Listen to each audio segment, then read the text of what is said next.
আপনি তো যান হাতে করে একটু উঠাইয়া কয়েক কেজি দান মাত্র, আর যখন ধান পাকে আর কাটেন তখন কি দিয়ে নিয়ে আসেন?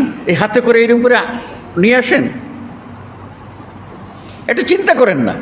আপনি হাতে করে কয়েকটা বীজ নিয়ে গেছেন, আর ধান পাকছে আপনি কাইটা আনতেছেন। গরুর গাড়ি লাগে, আপনার ট্রাক লাগে, না পাইলে একটা ঠেলা গাড়িও লাগে, নাইলে 10-20 জন কর্মচারী লাগে। আল্লাহ আকবর, যুযাইফু লিমান ইয়াশা। আল্লাহ কি বাড়িয়ে দেন খবর রাখছি আমরা। সুতরাং যদি অন্য সময়ে দান করলে একটি টাকায় 100 থেকে 700 গুণ নেকি হয়, আর এই জিলহজ্জের প্রথম 10 দিন, যে দিনগুলি আল্লাহর কাছে সবচেয়ে প্রিয়, সেই প্রিয় দিনে প্রিয় আমলটা যদি আপনি করেন তাহলে কত গুণ নেকি পাবেন?